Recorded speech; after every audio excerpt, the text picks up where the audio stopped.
وراره لګېدلې د خپل تره او د خپل دوه د تره زامن چې دي هغوی د ځمکې په تنازعې سره چې دي جیداد په تنازعې سره فایرنګ یې کړی دی او هغوی وژلي دي. د دې اکرام خان وراره دی امین خان ولد هارون رشید عرف خان ولې د دوی د ځمکې څخه تنازعه ده نو دوی د باغډیرۍ په دې چوک کې راغلي او په ده باندې فایر کړی دی سرې نو دا درې ونه لګېدلي دي دا درې ونه په حق رسېدلي. بسم الله الرحمن الرحیم. د نن سواد کتونکو دې وخت کې د سره یو ډېر افسوسناک خبر شریکو. تعلق چې دی د تحصیلي مټه علاقه باغډیرۍ کالاکوټ پولیس سټیشن سره دی. وراره لګېدلې د خپل تره او د خپل دوه د تره زامن چې دي هغوی د ځمکې په تنازعې سره چې دي جیداد په تنازعې سره فایرنګ یې کړی دی او هغوی وژلي دي.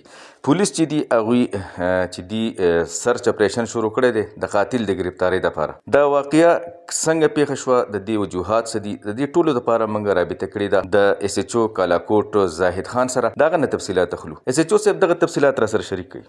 دا خو چې اکرام خان نومي دی د دې باغډیرۍ دی د ده یو زوی دی عبید خان او بل امیر اکبر خان عرف بادر خان دا دوه د زامن دي.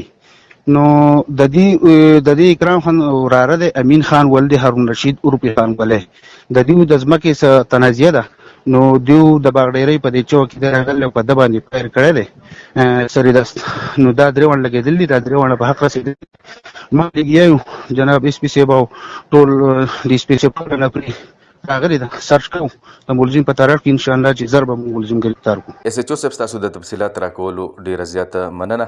کتونکو تاسو د ایس ایچ او صاحب تفصیلات واورېدل. د هغه د وینا مطابق وراره چې دی هغه لګېدلی دی هغوی خپل یو تره ورسره چې دي دوه د تره زامن چې دي هغوی د باغډیرۍ په مقام باندې په بازار کې دوی فایرنګ کړی دی او هغه چې دي د وراره د دې فایرنګ نه دا تره او د هغه د تره دوه زامن چې دي هغه جا به حق شوي دي. پولیس چې دي هغوی سرچ اپریشن شروع کړی دی د قاتل د ګرفتارۍ دپاره او په علاقې کې چې دي په ډېره غټه پیمانه سره پولیس ځای په ځای موجود دي.